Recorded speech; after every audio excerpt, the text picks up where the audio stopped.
একটা সন্তান দে রে আল্লাহ, একটা ছেলে দে, কামাই খাইবার আশা নাই রে, মাটি দিব যে। একটা সন্তান দে রে আল্লাহ, একটা ছেলে দে, কামাই খাইবার আশা নাই রে, মাটি দিব যে। আল্লাহ তাআলা মা দুঃখিনী আলহামদুলিল্লাহি ওয়া কাফা ওয়া সালামুন আলা ইবাদিহিল্লাযীনা ইসতাফা। أما بعد فأعوذ بالله من الشيطان الرجيم. بسم الله الرحمن الرحيم.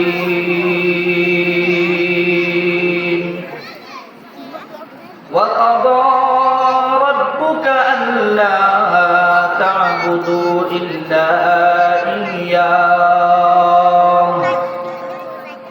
إلا إياه وبالوالدين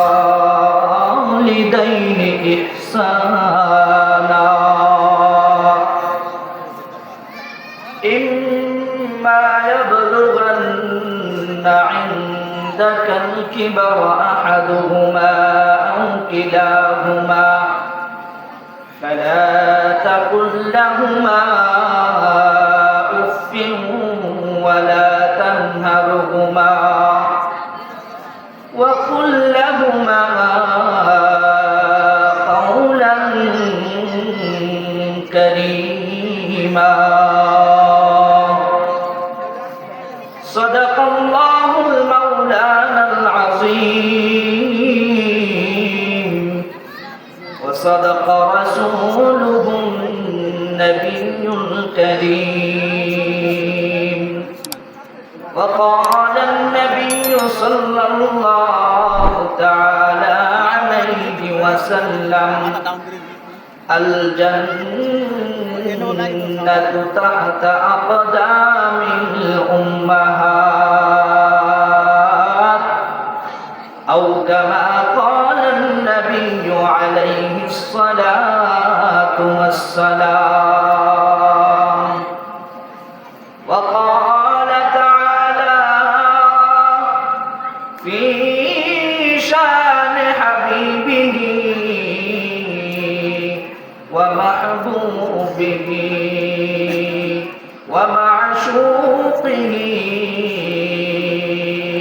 مخبرا وآمرا إن الله وملائكته يصلون على النبي يا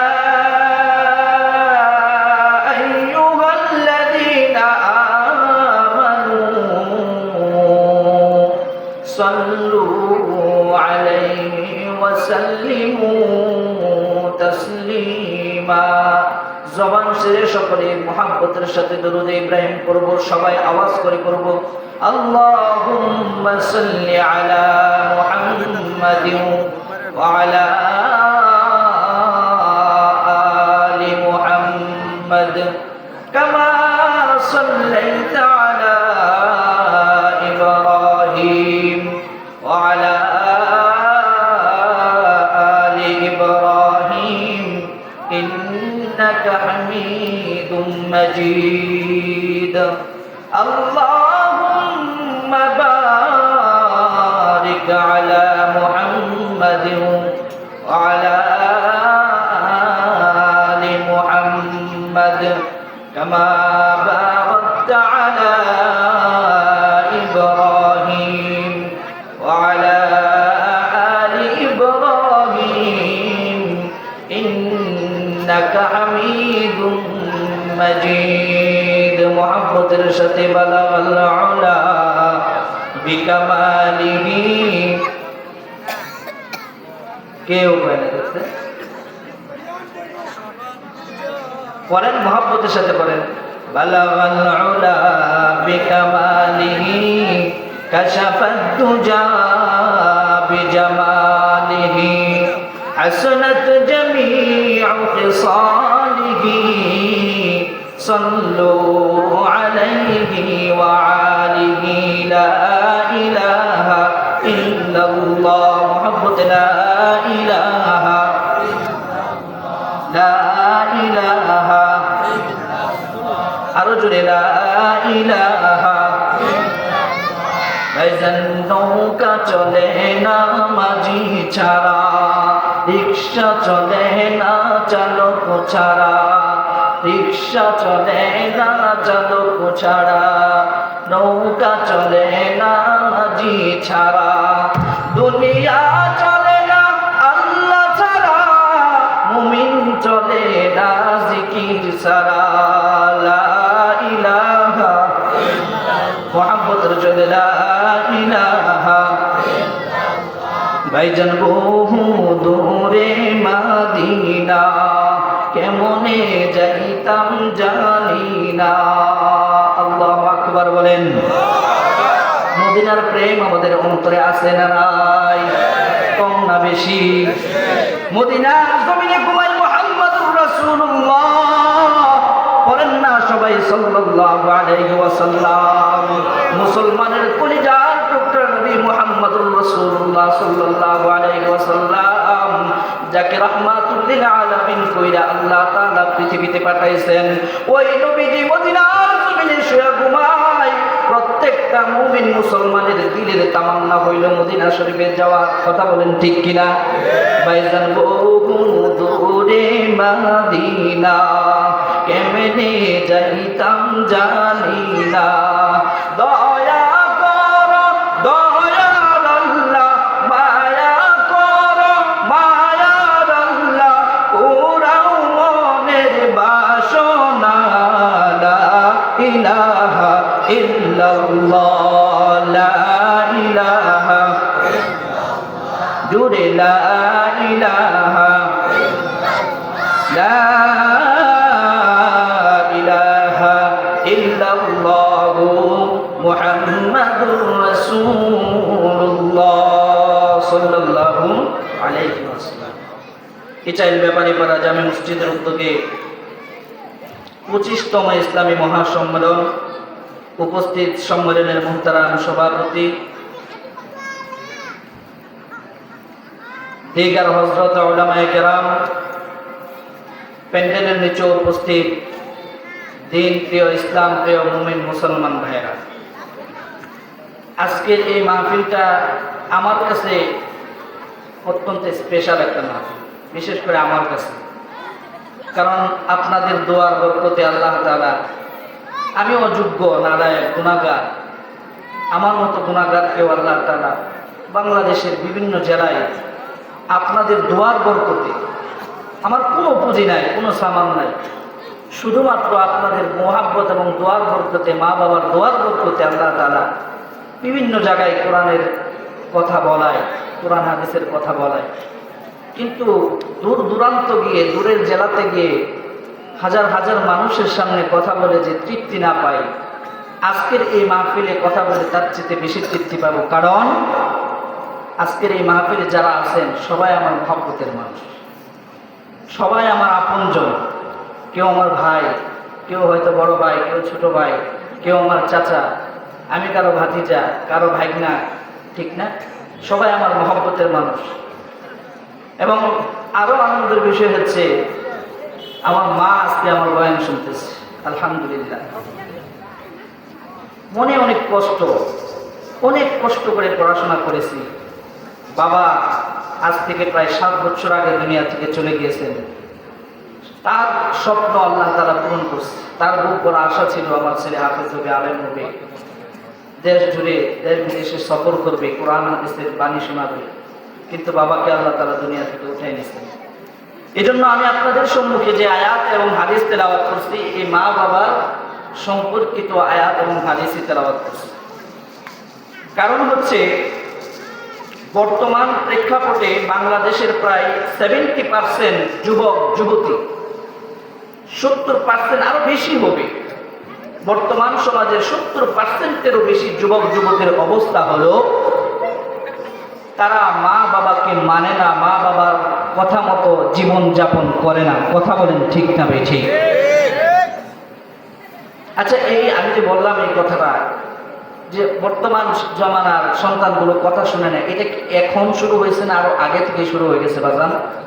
আপনারা সবাই একটু আওয়াজ দিয়ে আমার সাথে একটু রেসপন্স করবেন, তাহলে আমার কথা বলতে সুবিধা হবে। আমার সময় হয়তো বেশিক্ষণ পাবো না আমি, যেহেতু অল্প সময়ের জন্য বসছি, আপনাদেরকে একটা সাবজেক্ট যেন বুঝাইতে পারি, আল্লাহ তাআলা আমাকে তৌফিক দান করুন। আপনারা বলুন আমিন।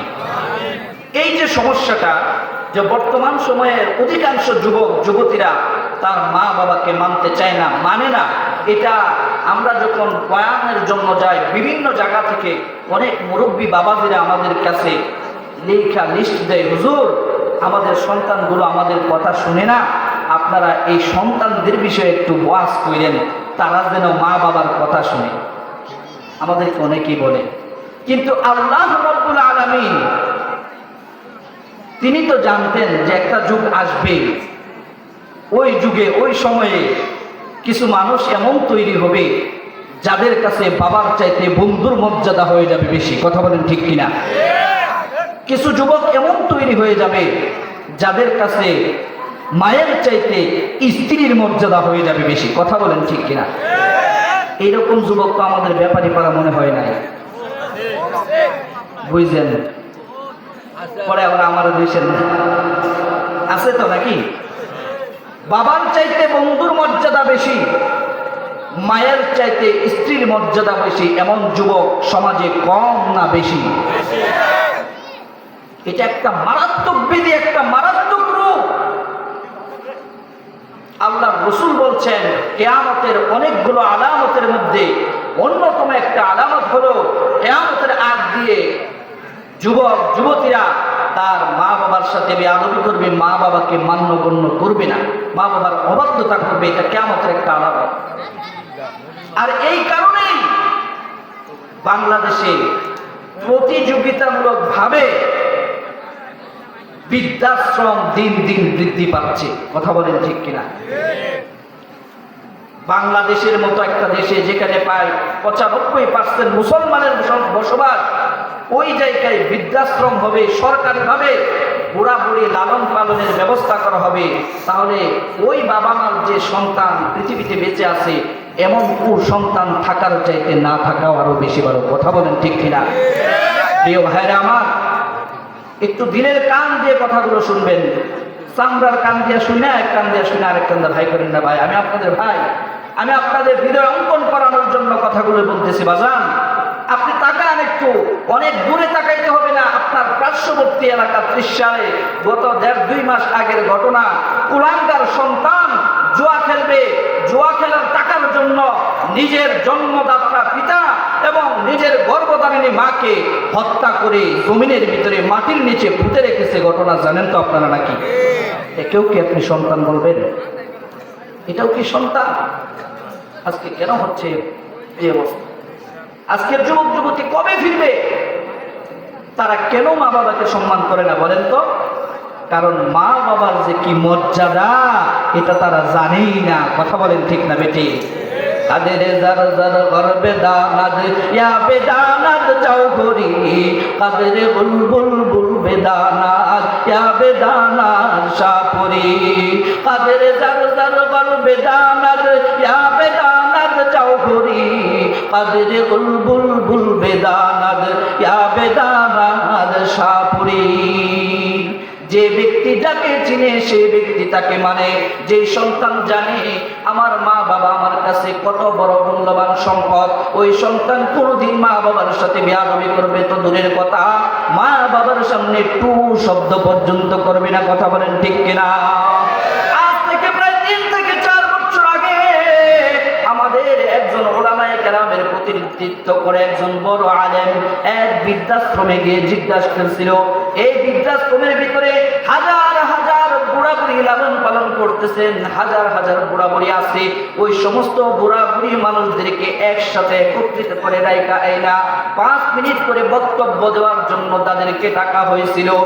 ওই মজলিসের ভিতরে ওই আলেম ব্যক্তি মাইকের সামনে দাঁড়ায় বলতেছে, এই মজলিসের ভিতরে, বৃদ্ধাশ্রমের ভিতরে হাজার হাজার মানুষ আপনারা লালন পালন হইতেছেন, একজন হাফেজে কোরআনের মা বাবা আছেন কিনা হাত উঠান। হাজার হাজার মানুষ বৃদ্ধাশ্রমের ভিতরে। আলেম প্রশ্ন ছুড়ে দিয়েছে, এই বৃদ্ধাশ্রমের ভিতরে কোন হাফেজে কোরআনের মা আছেন বা অথবা হাফেজে কোরআনের বাবা আছেন, থাকলে হাত উঠান।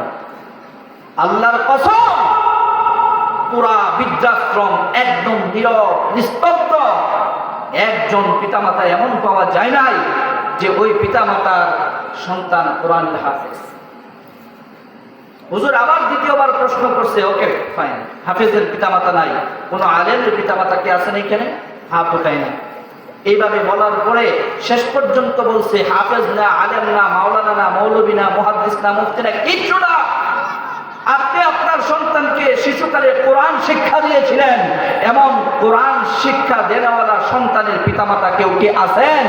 আশ্চর্যের বিষয় হলো, এমন একজন ব্যক্তিও পাওয়া যায় নাই যে ব্যক্তি তার সন্তানকে কোরআন শিক্ষা দিয়েছিল এবং ওই কোরআনের পিতামাতা বৃদ্ধাশ্রমে আছে, এমন একজন ব্যক্তি পাওয়া যায় না।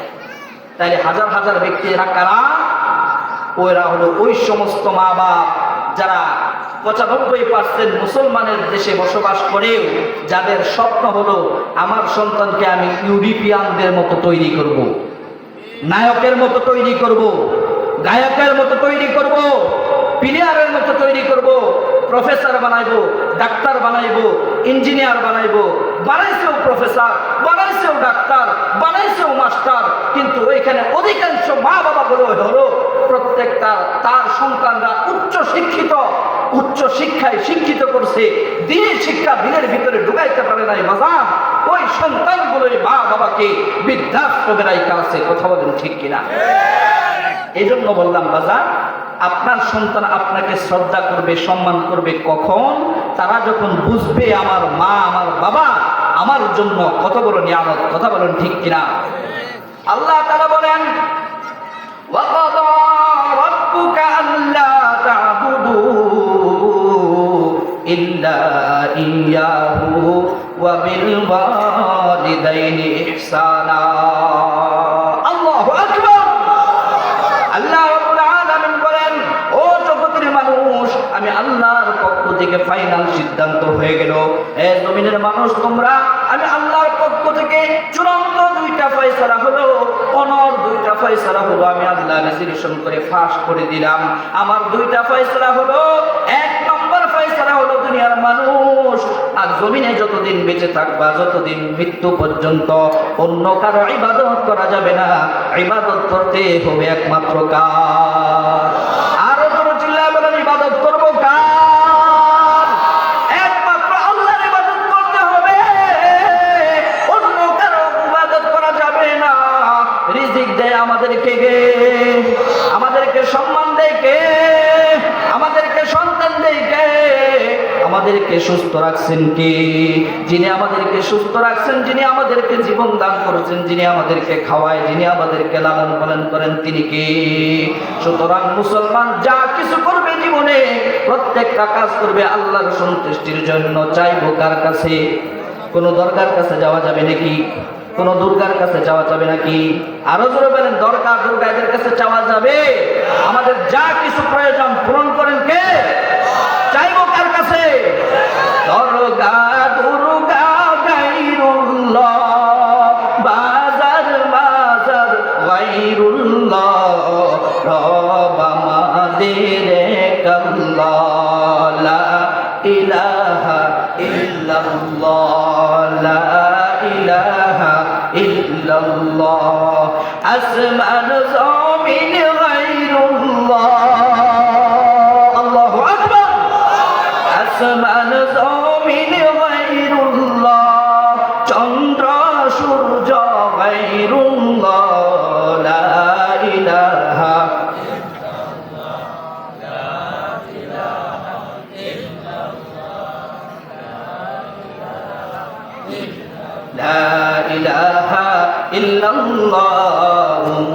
মুহাম্মাদুর রাসূলুল্লাহ।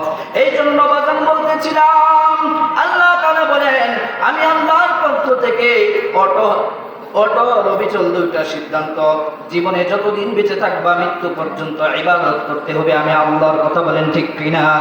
আল্লাহ তাআলা বলেন আমি আল্লাহর সাথে কাউকে শরীক করা যাবে না,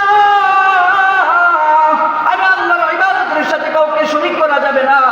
জীবন দিয়েছি আমি, হুকুম চলবে একমাত্র আমি আল্লাহর। কাজেই মুসলমান ইমানদার যতদিন পর্যন্ত জীবনে বেঁচে থাকবো আল্লাহর ইবাদত করতে হবে। আল্লাহ ছাড়া আর কারোর সাথে কারোর ইবাদত করা যাবে না। এটা হলো আল্লাহ তাআলার 1 নম্বর ফয়সালা। 2 নম্বর ফয়সালা আল্লাহ তাআলা এই একই আয়াতের ভিতরে জানালেন, ওয়া বিল ওয়ালিদাইনি ইহসানা। ও মুসলমান ইমানদার, মৃত্যু পর্যন্ত যেমন আমি আল্লাহর ইবাদত করবা, এটা যেমন অবধারিত, এক মুহূর্তের জন্য আমি আল্লাহর ইবাদতের গণ্ডিতকে বার হওয়ার যেমন সুযোগ নাই, এই সাথে আমি আল্লাহর এটাও একটা নির্দেশ, এটাও একটা সিদ্ধান্ত, এটাও একটা ফয়সালা। মৃত্যু পর্যন্ত মা বাবার খেদমত করতে হবে। এক মুহূর্ত মা বাবাকে অবহেলা করা যাবে না। মৃত্যু পর্যন্ত যেমন আমি আল্লাহর ইবাদত করবা, মৃত্যু পর্যন্ত মা বাবার খেদমত করবা। আমি আল্লাহর ইবাদত যেমন এক মুহূর্তের জন্য বন্ধ করতে পারবা না, ঠিক মৃত্যু পর্যন্ত মা বাবার ইবাদত, মা বাবার সেবা যত্ন করবা না, নাফরমানি করতে পারবো না। কেন করবা বাবা? আল্লাহ তাআলা কেন এই সিদ্ধান্ত জানিয়ে দিলেন? কারণ মা বাবা আমাদের জন্য এমন বড় নিয়ামত, এমন বড় নিয়ামত। একটা মানুষের জন্য মা বাবা যে পরিমাণ কষ্ট করে, পৃথিবীর কোনো মানুষ এই পরিমাণ কষ্ট করে না। এই বাজান একটু দিলের কান লাগায় কথাগুলো শুনো। আমার যুবক ভাইরা বিশেষ করে তোমাদের পায়ে হাত রেখে বইলা যায়, মা বাবার সাথে বেয়াদবি করো না, মা বাবার কলিজায় আঘাত দিও না রে বাজান। আল্লাহ তাআলা এই দুনিয়ার জীবনে যাদেরকেই বড় বানাইছেন, দিনের লাইনে বড় হোক অথবা দুনিয়ার লাইনে বড় হোক, বাবা মা বাবার দোয়া নিয়ে, আল্লাহর দয়া নিয়ে বড় হয়েছেন।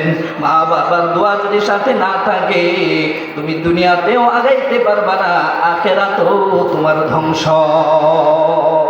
মা বাবার খেদমত কেন করবা রে বাজান? কারণ এই মা বাবা তোমার জন্য এমন সব কাজ করছে, আল্লাহ তাআলা নিজেই উকিল হয়ে আমার জন্য উকালিত করতেছে। রে বান্দা, এরে বান্দা, তোমার মা যখন 10 মাস 10 দিন তোমাকে পেটের ভিতরে লালন পালন করছে, একটা জীবন্ত মানুষ আরেকটা জীবন্ত মানুষকে পেটের ভিতরে লালন করছে। তুমি যখন তোমার মায়ের পেটের ভিতরে ছিলা, গভীর রজনীতে মা দুঃখিনী হঠাৎ করে ঘুম ভেঙে গেছে, লাইট জ্বালায়া ঘরের ভিতরে হাঁটাহাঁটি করে। তোমার বাবা কিন্তু এক বিছানায় শুয়া ঘুমায়, তোমার বাবাও খবর জানে না। হঠাৎ করে তোমার বাবার ঘুম ভেঙে গেছে, ওইটা জিজ্ঞাসা করো, কি গো তুমি বসে আছো কেন? মা দুঃখিনী ডাক দিয়ে বলে, স্বামী আপনি শুয়া ঘুমান, আমার পেটের বাচ্চাটা কেমন যেন পেটের ভিতরে লাড়াচাড়া করে, আমাকে পেটের ভিতরে লাথি মারে পাও দিয়া। ও গো স্বামী, আমার সন্তান যখন আমার পেটের ভিতরে নাড়াচাড়া করে, আমার কেমন জানি খারাপ লাগে, আমি ঘুমাইতে পারি না, এই জন্য আমি উঠা বসে রয়েছে, হাঁটাহাঁটি করে। আপনি ঘুমান, কোনো সমস্যা নাই। এইভাবে একদিন নয়, 2 দিন নয়, 10 মাস 10 দিন পর্যন্ত মা তোমাকে পেটের ভিতরে, তুমি জীবন্ত একটা মানুষকে লালন পালন করছে। আমার আল্লাহ ডাক দিয়ে, বান্দা এখানে শেষ নয়, তোমার মা যখন তোমাকে জন্ম দিয়েছে, ভূমিষ্ঠ করার সময় তোমার মা যখন তোমাকে প্রসব করছে, প্রসবের ব্যথা যখন শুরু হয়ে গেছে, প্রসব ব্যথার যন্ত্রণা যখন শুরু হয়ে গেছে, মার পেটের ভিতর থেকে কলস কলস রক্ত বের হয়েছে। মা রুগিনী এমন সময়, অনেক সময় মৃত্যুর সম্মুখে পর্যন্ত পৌঁছা যায়। অনেক মানুষ সন্তান প্রসব করতে গিয়া তখন দুনিয়া থেকে বিদায় হয়ে যায়। বাবা মার মুখ থেকে কলস কলস রক্ত ধরে সন্তান, এই মা বাবার খেদমত করবা না তো কাকে খেদমত করবা? মা বাবার রাসূল বলে রিজা রাব্বি ফি রিজাল ওয়ালিদাইন ওয়া সাখাতুর রাব্বি ফি সাখাতুল ওয়ালিদাইন। এরে আমার উম্মতের দল, মা বাবার খেদমত করবা, মা বাবার সন্তুষ্টি অর্জন করবা, এখানেও তোমার কপালে জান্নাত। আর মা বাবার সাথে নাফরমানি করবা, লেখাও তোমার ঠিকানা জাহান্নাম। রক্তে বাসিয়া যাতনাই কাঁদিয়া, রক্তে বাসিয়া যাতনাই কাঁদিয়া, আনলে মাগো আমায় দুনিয়ায়, তোমারই ঋণ আমি কি দিয়ে শোধাই মাগো, তোমারই ঋণ আমি কি দিয়ে শোধাই। মায়ের ঋণ শোধ করা যাবে? তোমারই ঋণ আমি কি দিয়ে শোধাই মাগো, তোমারই ঋণ আমি কি দিয়ে শোধাই। দেখেছি পৃথিবীতে প্রথম মায়ের মুখ, পেয়েছি ভালোবাসায় পূর্ণ তাহার বুক। কথা বলেন ঠিক কিনা? সন্তান জন্ম দেওয়ার সময় মা কি পরিমাণ যন্ত্রণা হয়, কষ্ট হয়, কিন্তু সন্তানটা হওয়ার পরে মা দুঃখিনী যখন সন্তানের চেহারার দিকে তাকায়, সাথে সাথে সমস্ত কষ্ট বইলা যায়। কুদরতের মালিক কে? কাদের মুদু রক্তদারি আর চেখাহি আপনি, মুর্দারা বে জিন্দা কুনি, জিন্দারা বে জাকুনি। দেখেছি পৃথিবীতে প্রথম মায়ের মুখ, পেয়েছি ভালোবাসায় পূর্ণ তাহার বুক। বলিতে পারি না কথা, মা বুঝে আমার ব্যথা, বলিতে পারি না কথা,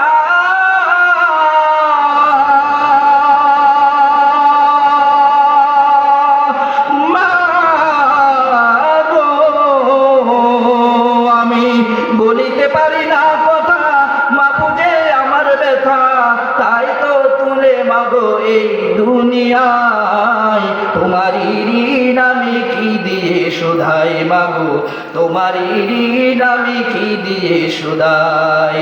বিদেশে সন্তানের যদি বিপদ হয়, দুঃখিনী মায়ের মনে কান্দা যেন কয়। আল্লাহু আকবার। বিদেশে যদি সন্তানের কোনো বিপদ হয়, পশু পাখি জানার আগেও মার কলিজায় যায় না যায়, ঠিক কিনা? বিদেশে সন্তানের যদি বিপদ হয়, দুঃখিনী মায়ের মনে কান্দা যেন কয়, কোথায় আছো মাওলায় আমার, খুলে দাও দয়ার দুয়ার, কোথায় আছো মাওলায় আমার,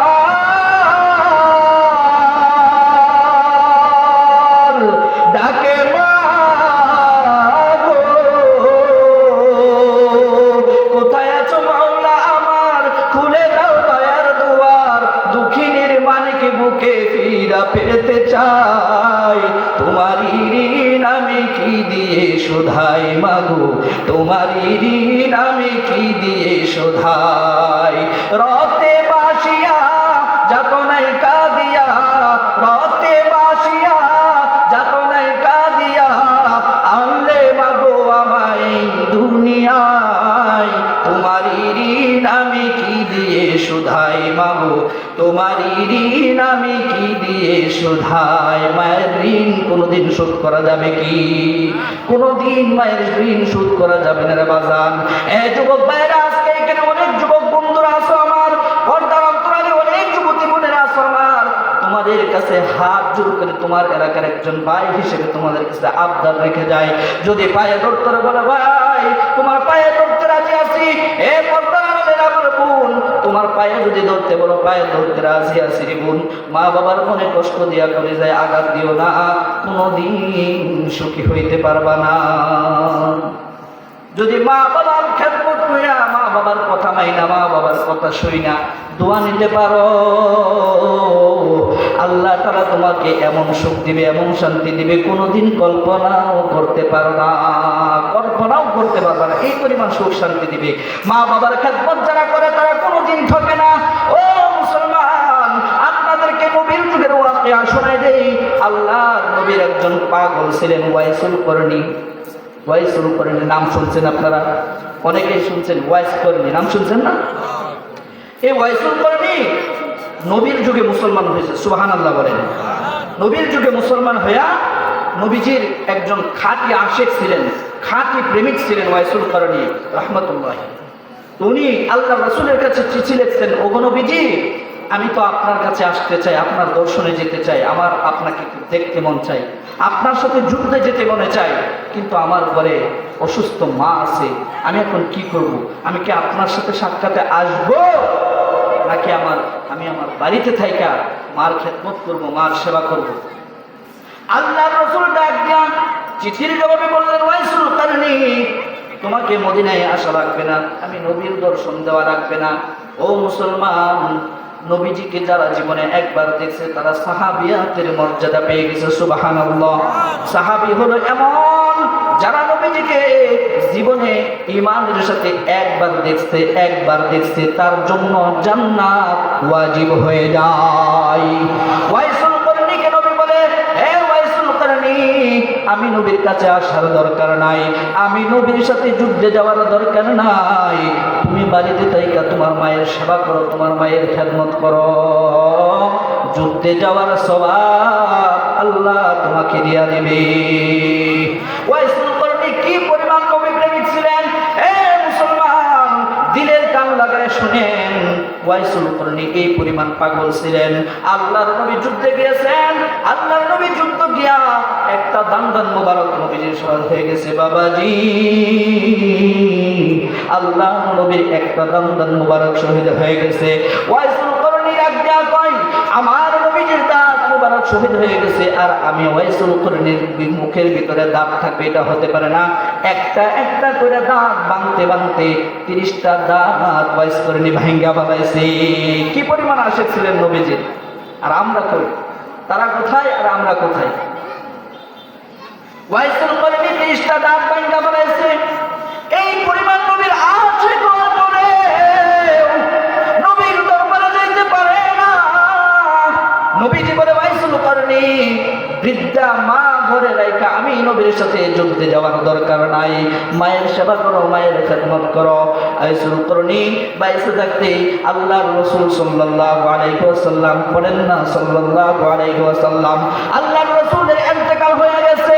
আল্লাহর নবীর ইন্তেকালের পর এবার আল্লাহর নবী ইন্তেকালের আগ দিয়া উমর ফারুক রাদিয়াল্লাহু তাআলা হুদাইকা বলে, এরা উমর,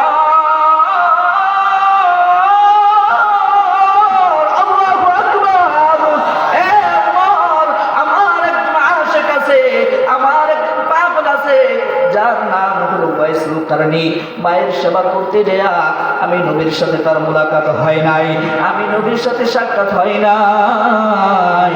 এই উমর, আমি যখন মারা যাব, আমি মৃত্যুর পর আমার পাগল ওয়াইসুল করণী মদিনায় যখন আসবে, মদিনায় আসার পরে তুমি ওয়াইসুল করণীর সাথে কথা বলবা, ওয়াইসুল করণীকে সান্ত্বনা দিবা। ওয়াইসুল করণী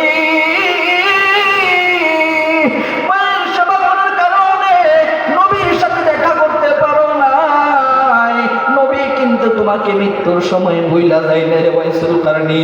এই উমর, আমি রাসূল আমার গায়ের একটা জুব্বা আমি আমার পাগল ওয়াইসুল করণীর জন্য হাদিয়া দিয়া গেলাম। সুবহানাল্লাহ, আরো জোরে চিল্লায়া বলেন সুবহানাল্লাহ।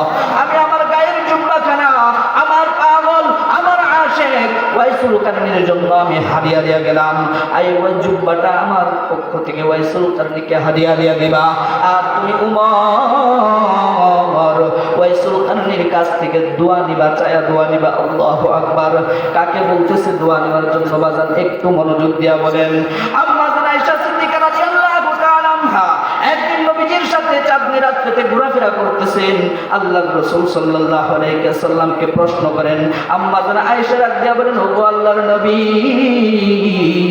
আকাশের ভিতরে লক্ষ লক্ষ তারা দেখা যায়, আকাশের তারকা কখনো গুণা শেষ করা যায় না। একদিন থেকে গুণা শুরু করলে আরেক দিকে গিয়ে মাথা আওলায় যায়। আকাশে তারাকে গুণা যাইব? কথা বুঝতেছেন আপনারা? একটু আওয়াজ দেওয়ার কথা বুঝতেছেন তো বাজার নাকি? আকাশের লক্ষ লক্ষ তারকা একদিক থেকে গুনতে আরম্ভ করলে গুণা শেষ করা যায় না। আল্লাহর নবীকে আম্মা জান আয়েশা বলেন, ওগো আল্লাহর নবী, আকাশের যে পরিমাণ তারকা আছে, অসংখ্য অগণিত তারকা, এই পরিমাণ নেকি কি আপনার উম্মতের ভিতরে কোনো উম্মতের আছে নাকি? আম্মা জান আয়েশার মনে মনে টার্গেট হইল যে আমার আব্বা আবু বকর সিদ্দিক রাদিয়াল্লাহু তাআলার নামটা মনে হয় আল্লাহর নবী কইব। মানে নিজের প্রশংসা শুনতে কিন্তু সবারই ভালো লাগে, ঠিক না? হ্যাঁ, চাইতেছে যে আকাশের অসংখ্য গণিত তারা, এই পরিমাণ নেকি কি কারো আছে? যদি থাকে তাহলে আমার আব্বা আবু বকর দিতে হইব, ঠিক না? বাবার প্রশংসাটা রাসূলের কাছ থেকে শোনার জন্য তাকে প্রশ্ন ছুড়ে দিছে, ও আল্লাহর নবী, এই যে আকাশের ভিতরে অসংখ্য গণিত তারকা দেখা যায়, লক্ষ লক্ষ কোটি কোটি তারা, এই পরিমাণ নেকি কি আপনার উম্মতের কারো আছে? আল্লাহর নবী আম্মা জান আয়েশা সিদ্দিকা রাদিয়াল্লাহু তাআলা কয়, এই পরিমাণ নেকি তো আমার উমরের দিন। সুবহানাল্লাহ, আরো জোরে চিল্লায় সুবহানাল্লাহ।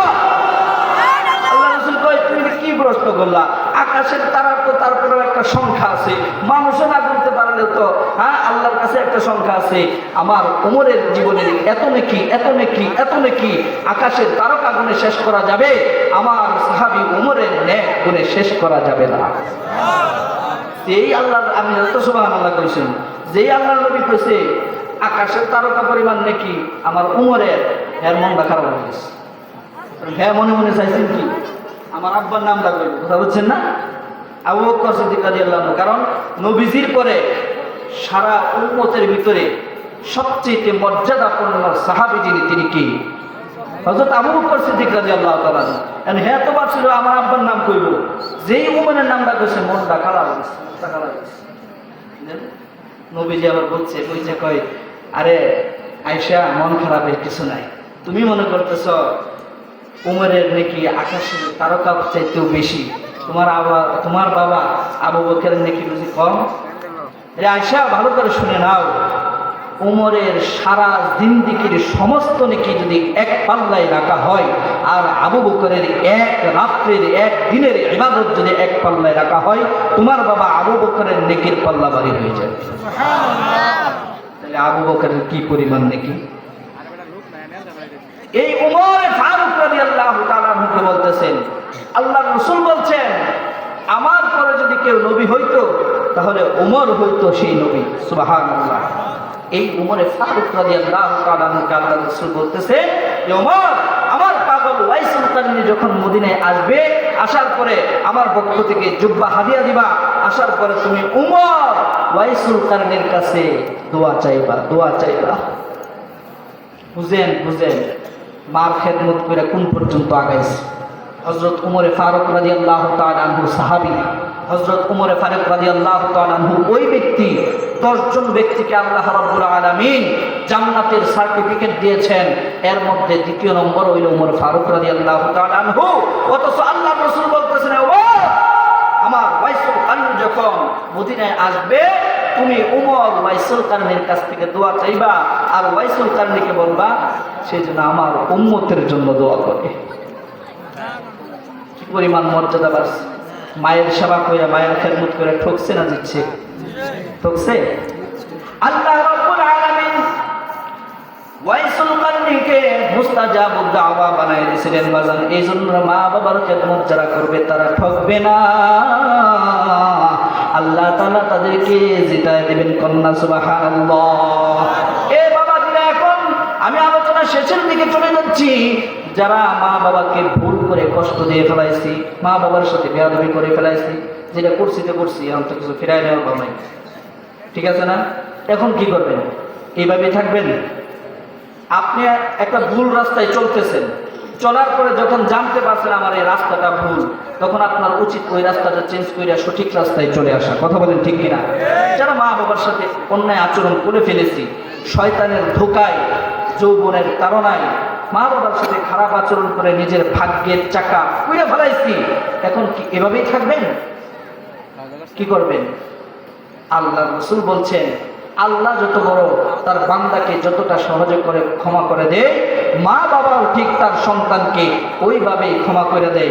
মা বাবা আল্লাহর কাছে দোয়া চাইলে যেমন ক্ষমা করতে দেরি হয় না, ও যুবক, ও যুবতী, ও ভাই, ও বোন, তুমি তোমার মা বাবার কাছেও ক্ষমা চাইবা। মা বাবা দয়ার সাগর, তোমাকে ক্ষমা করতে দেরি করবে না। সুবহানাল্লাহ। ভারতের একজন প্রখ্যাত আলেম আল্লামা জুলফিকার আলী নকশবন্দি দামাত বারাকাতুহুম, উনি ওনার কিতাবের মধ্যে খুতবাতের মধ্যে ওয়াকিয়া লিখছেন, এক মা বাবা তার সন্তানকে অনেক কষ্ট করে টাকা পয়সা রোজগার কইরা বিদেশের জমিনে পাঠাইছে, পড়ালেখা বিদেশের জমিনে পাঠাইছে ইনকাম করার জন্য। অনেক সন্তান আছে কাছে থাকলে পরে মন, দূরে গেলে ঠন ঠন। বিদেশে গিয়া এমন বিদেশি হয়েছে মা বাবাকে ভুইলা গেছে, বছরের পর বছর যায় মা বাবার কথা আর স্মরণ হয় না। বিদেশে গিয়া মা বাবার কথা ভুইলা গেছে, ওইখানে গিয়া এক সুন্দরী রমণীর সাথে দেখা হইয়া রমণীর প্রেমে পইরা গেছে, রূপের পাগল হয়ে গেছে। ওইখানে গিয়া বিদেশে গিয়া বিয়া কইরা ফেলাইছে, বউয়ের সাথে মিল মহাব্বত হয়ে গেছে, বিদেশি নারীর সাথে সম্পর্ক হয়ে বিবাহর বন্ধনে আবদ্ধ হয়ে গেছে। এখন বিবি বাচ্চা নিয়ে সংসার করতেছে। যাইতে যাইতে একদিন নয়, 2 দিন নয়, 1 মাস নয়, 2 মাস নয়, 1 বছর নয়, 2 বছর নয়, 24 বছর পার হয়ে গেছে। এই সন্তান মা বাবার খবর নেই না। এই দিক দিয়া যখন দুঃখিনী মা বাবা বাড়িতে থাইকা বুক ভরা আশা নিয়া নিজের কলিজা টুকরা সন্তানকে বিদেশে পাঠাইছে। সন্তান বিদেশে থেকে ইনকাম করবে, টাকা পয়সা পাঠাবে, মা বাবা বাড়িতে একটু আরাম আয়েশে থাকবে। বৃদ্ধকালে মা বাবা তো একটু সন্তানের কাছে আশা করতেই পারে, কথা বলেন ঠিক কিনা? কপাল পুরা সন্তান বিদেশে যাওয়ার পর 2 যুগ পার হয়ে গেছে, এই কুলাঙ্গার সন্তান মা বাবার সাথে কোনো খবর নেই নাই। বউয়ের প্রেমে এমন পাগল হয়েছে, বউ যা কর তাই শুনেন। তার দেশের বাড়িতে মা বাবা আছে, বাইচা আছে না মইরা গেছে, খবর লয় না। টাকা পয়সা পাঠায় কত দূরের কথা, কোনো খোঁজ খবরই নেই না। মনে রাখবেন যুবক ভাই, যুবতী বোনেরা আমার, যাদের যে পর্যন্ত মাইকের আওয়াজ যাইতেছে, যারা বয়ানটা শুনতেছেন, দিলের কান লাগায় শুনেন। মনে রাখবেন যদি মা বাবার সাথে আপনি অন্যায় আচরণ করেন, মা বাবার অভিশাপ দেওয়া লাগবে না। আসমানের মালিক যদি একবার নারাজ হইয়া যায়, আসমানের মালিকের পক্ষ থেকে আপনার উপরে গজব নাজিল হয়ে যাবে। 24 বছর পার হয়ে গেছে, সন্তান যখন খবর লয় না, এখন আল্লাহর পক্ষ থেকে আযাব আইসা গেছে, গজব আইসা গেছে। এই যুবকের যৌবন নষ্ট হয়ে গেছে, তার যৌন শক্তি নষ্ট হয়ে গেছে। এমন একটা রোগ আল্লাহ তাআলা এই যুবককে দিছে যে যৌবনের আর কোনো চিকিৎসা হয় না, লজ্জাস্থানটা কাইটা ফালাইতে হয়েছে। এবার বলেন, যখন 24 বছর পর তার এমন একটা রোগ হয়েছে, লজ্জাস্থান কাইটা ফালাই দিছে, এখন তো বউ আর গড়গড়ায় না। মনে রাখবা, যারা বউ পাগল গুলা বানাচ্ছ, ভাই হিসেবে কইতেছি, বন্ধু হিসেবে কইতেছি, বউরে ভালোবাসবা, সীমানা রাইখা বাসবা, অতিরিক্ত বিরিদ বানানা। বউকে ভালোবাসতে গিয়ে মা বাবাকে ভুইলা গেছে, আল্লাহর পক্ষ থেকে গজব আসছে, যৌবন শক্তি নষ্ট হয়ে গেছে। এখন আর বউয়ের দ্বারা গড়গড়ায় না, কথা হয় না, কথায় কথায় খালি মেজাজ দেওয়া হয়। আর কয়েকদিন পরে ঘর থেকে বাইরে করে দিচ্ছে, যাও তোমার মতন সময় থাকবে, তুমি যা থাহা দেখো, না থাকা দেখো, তোমরা আমি কি করবো, দরকার আছে। এখন তো মাথায় লাগছে, কিরে কার জন্য কি করলাম। বউ যখন বাইকে যে এতিমটার মতন শ্বশুর শাশুড়ি দিকে চাই আছে, বউ একদম দেয় না, শ্বশুর শাশুড়ি তারা দেখবো একটু চাই দিচ্ছে, বাইরে বাড়তে পারে, তোর মতো রুগা ফালা ভয় ভয় তোরা ফালবাম নাকি, দরকার নেই দাদা। এখন বউয়েও বাই করে দিছে, ভোর ভোরেও বাড়িতে বাইরে করে দিছে, পথে পথে ঘুরে। আর এখন তো বিবেকের দরজা খুলে গেছে, এখন মা বাবার কথা মনে হয়ে গেছে, আরে আমি তো 24 বছর আগে দেশে আমার মা বাবাকে ফালাই রেখে আসছি, আজকে যে আমার স্ত্রী আমাকে দূরে সরাই দিল, শ্বশুর শাশুড়ি দূর দূর করে আমাকে বাড়ি থেকে তার করাই দিল, আমার মা বাবা তো আমাকে আজকে ফালাই দিত না। এখন কি করব? কোনো কিছু কুল কিনারা না পাইয়া লাস্টে গিয়া দেশের বাড়িতে চলে গেছে। যুবক যখন দেশের বাড়িতে চলে গেছে, গিয়া দেখে তার যে বাড়িটা ছিল ওই বাড়িতে আর এখন বাড়িঘর নাই, আঙ্গুর ফলের বাগান হয়ে গেছে। একজন রাখাল আঙ্গুর ফল গাছগুলো কেচি দিয়া কাটতেছে আর আঙ্গুর ফল গাছের ফলের বাগানের সেবা যত্ন করতেছে। এবার যুবক ডাক দিয়া বলে, ভাই এইখানে ফল গাছ কেন দেখা যায়? এখানে তো একটা বাড়ি ছিল, ভিটা ছিল। ওই যুবক ডাক দিয়া বলে, হ্যাঁ এখানে একটা বাড়ি ছিল, ভিটা ছিল, কিন্তু কিছুদিন আগে এই বাড়ির মালিক যিনি, তিনি অত্যন্ত অসুস্থ হইয়া চিকিৎসার অভাবে, টাকা পয়সার অভাবে চিকিৎসা করতে পারে না, যার কারণে তার ভিটা বাড়িটা বিক্রি কইরা দিয়া এই টাকা পয়সা দিয়া সে তার জীবনের চিকিৎসা করছে। কিন্তু আল্লাহর কি লেখারে বাজান, এই চিকিৎসার পরেও সে বেশি দিন বাঁচতে পারে না, হায়াত ফুরায় গেছে, মায়েরা মারা গেছে, লোকটা মারা গেছে। এই যুবক সন্তান যখন বাবার মৃত্যুর কথা শুনছে, এবার কলিজার মধ্যে আঘাত লেগে গেছে। আরে আমার বাবা দুনিয়া থেকে চিকিৎসার বিনিময়ে মারা গেল, চিকিৎসার অভাবে মারা গেল। অত আমার কোটি কোটি টাকা, লক্ষ লক্ষ কোটি কোটি টাকা বিদেশে আমি কামাই করছি, আর বউ নিয়ে রঙ্গলীলা করছি, নাচ গান করছি, ডান্সে গেছি, মদের বারে গেছি, মদ খাইছি, এনজয় করছি, আনন্দ ফুর্তি করছি। আমার বাবা চিকিৎসার অভাবে দুঃখে দুঃখে দুঃখে দুঃখে মারা গেছে। আল্লাহর পক্ষ থেকে ওই গজবেই বোধহয় আমার এই অঙ্গহানিটা হয়েছে। এবার যুবক মনে মনে অনুতপ্ত হইয়া জিজ্ঞাসা করে, ভাই ওই লোকটা মারা গেছে, বৃদ্ধ লোকটা মারা গেছে, ঠিক আছে, ওই লোকটার যে স্ত্রী ছিল, বউ ছিল, ওই মুরব্বীটাকে আছে নাকি, সেও মারা গেছে? এবার ওই লোকটা দিয়ে বলে, ভাই লোকটা যখন বাড়ি ভিটা বিক্রি কইরা দিছে, এই মহিলা যাবে কোথায়? তার একটা সন্তান ছিল, কুলাঙ্গার সন্তান, মা বাবাকে দেশে রেখা 24 বছর আগে বিদেশে চলে গেছে। এ ভাই আমি যদি ওই সন্তানকে আমার হাতের কাছে পাইতাম, আমার এই কেসি দিয়া আঙ্গুল ফল না কাইটা ওই সন্তানের হাত পাওটা কাইটা দিতাম। কারণ এমন কুলাঙ্গার সন্তান 24 বছর পর্যন্ত মা বাবার খবর লয় নাই। আজকে মা দুগুনি এমন একটা যোগ্য সন্তান থাকার পরেও নিজের ভিটা বাড়ি হারায়া, স্বামী হারায়া, বিধবা হইয়া মানুষের বাড়িতে গিয়া একটা ভাস জারের ঝুপড়ির নিচে বৈশা একটা ছাপড়া ঘর উঠায় ওইখানে বসবাস করে, আর মানুষের বাড়িতে বাড়িতে ভিক্ষা করে খায়। ওই বুড়িটা ওই যে বাস জারের ওইখানে থাকে। এবার যুবক সন্তান নিজের ভৎসনা অন্য মানুষের কাছে শুই না, চোখ দিয়ে ঝর্ণার মতো পানি বায়া বায়া পড়তেছে। এবার মনে মনে ভয় পাই, এত কষ্ট পাই আমার বাবা দুনিয়া থেকে বিদায় হয়েছে, আমার মার বুকে পাহাড় সমান ব্যথা নিয়া মা দুঃখিনী মানুষের বাড়িতে ভিক্ষা কইরা কইরা ভাত খাই। আমি সন্তান কিভাবে এই মুখটা আমার মাকে দেখাবো? এক পায়ে আগায় তো আরেক পায়ে পিছায়, যাবো কি যাব না মনের মধ্যে ভাবনা।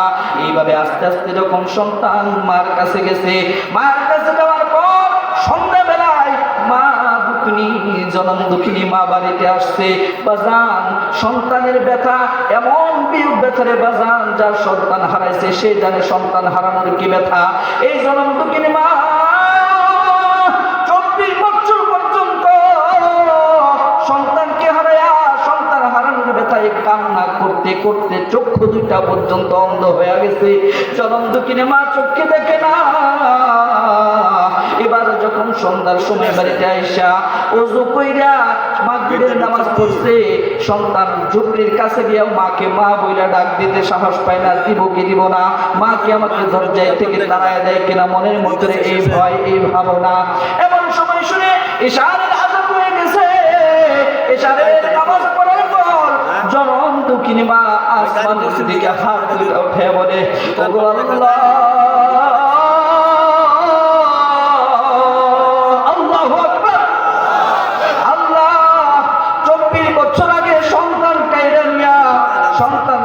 সন্তান হারা আমাকে বানাইলা, কিছুদিন আগে স্বামী কাইরা নিয়া বিধবা বানাইলা। ও গো আল্লাহ, বাড়ি বিটা সন্ধ্যা পর্যন্ত কাইরা নিয়া আমাকে ভিক্ষুক বানাইয়া মানুষের বাড়িতে ভিক্ষুক হিসেবে বানাইলা। আল্লাহ, এখন মানুষের বাড়িতে থাকি, ভিক্ষা কইরা ভাত খাই। কিছুদিন আগে আমার স্বামী দুনিয়া থেকে বিদায় নিয়ে গেছে। আমার স্বামীকে এলাকাবাসী মিলা জানাজার নামাজ দিয়া এলাকাবাসী আমার স্বামীকে কবরে রাখাইছে, এলাকাবাসী আমার স্বামীকে কবরের মাটি দিছে। আল্লাহ, আমি জনম দুঃখিনী মা তোমার কাছে একটা দাবি, একটা আবদার। ও গো আল্লাহ, আমি মনে হয় আর বেশি দিন বাঁচবো না। এই মুহূর্তে যদি আমি জনম দুঃখিনী মা মারা যাই, আমাকে কি তুমি তুমি মানুষের হাত দিয়া জানাজা দেওয়াইবা, মানুষের হাতেই কি আমার কবরে নামাইবা গো আল্লাহ। আমি চাই না অন্য পর পুরুষ আমাকে কবরে নামাক, আমি তোমার কাছে ভিক্ষা চাই। 24 বছর আগে হারিয়ে যাওয়া সন্তানকে আমি মার করে ফিরাইয়া দাও আল্লাহ। কামাই খাইবার আশাই না, প্রয়োজনে আমি ভিক্ষা কইরা কইরা আমি আমার সন্তানকে আমি খাওয়াবো আল্লাহ। শেষ জীবনের শেষ আশা আমার সন্তান যেন আমি মৃত্যুর পর আমার জানাজাটা দিতে পারি, আমার সন্তান যেন আমাকে নিজের হাতে কবরে নামায়। একটা সন্তান দে রে আল্লাহ, একটা ছেলে দে, কামাই খাইবার আশা নাই রে মাটি দিব যে। একটা সন্তান দে রে আল্লাহ, একটা ছেলে দে, কামাই খাইবার আশা নাই রে মাটি দিব যে। আল্লাহ তাআলা মা দুঃখীর দোয়া এমন ভাবে কবুল কইরা দিয়েছে রে বাজার। মা বাবা হলো এমন একটা সম্পদ, কোন সন্তানের জন্য যদি মা বাবা হাত উঠায় আসমান আর জমিনের মাঝে আরশের মাঝে কোনো পর্দা থাকে না। যুবক ভাই, মা যখন দোয়া করছে এবার সন্তান পিছনের দিকে মনের ভিতরে একটু সাহস পাইছে, চিৎকার দেয়া করে ও মা হাত নামা আর কান্দিস না, তোর দোয়া আল্লাহ কবুল কইরা দিছে। 24 বছরের হারানো সন্তানকে আল্লাহ তোর কলিজায় ফিরাই দিছে, সুবহানাল্লাহ। এবার মা চোখে দেখে না অন্ধ, সন্তানকে অন্ধভাবে ডাক দিয়া বলে আয় আমার বুকে আয়। চক্ষু দুইটা অন্ধ হয়ে গেছে, চোখ দিয়ে করে দেখতে পারবো না। ছোটবেলায় তোর গায়ের ভিতরে কত চুমা খাইছি, একটু আয় আমার বুকে আয়, আমি আমার বুকের সাথে জড়াইয়া তোকে একটু আদর করি।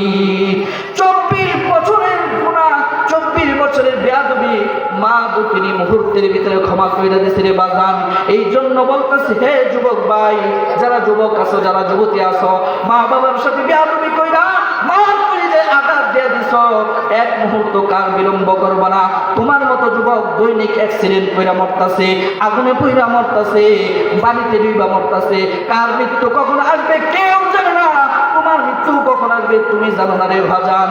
দোস্ত, যার মা বাবা দুনিয়াতে বাইচা আছে, মনে রাখবা তোমার জন্য পৃথিবীর সর্বশ্রেষ্ঠ নিয়ামত আছে।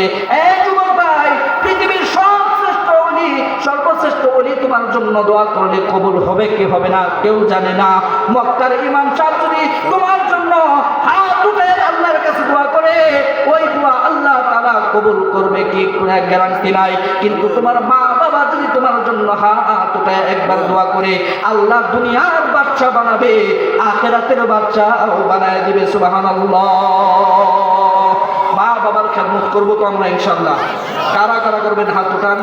আল্লাহ তাআলা আমাদের প্রত্যেককে মা বাবার খেদমত কইরা মা বাবাকে সন্তুষ্ট করে দুনিয়া থেকে যাওয়ার তৌফিক দান করুক। ও বাজান, আল্লাহর রাসূল বলছেন রিজাল রব্বি ফি রিজাল ওয়ালিদাইন ওয়া সাখাতুর রব্বি ফি সাখাতুল ওয়ালিদাইন, যে মা বাবার সন্তুষ্ট হলো পিতামাতার সন্তুষ্টি, মা বাবার অসন্তুষ্ট হইল বাবার সন্তুষ্টি মানে আল্লাহ সন্তুষ্টি।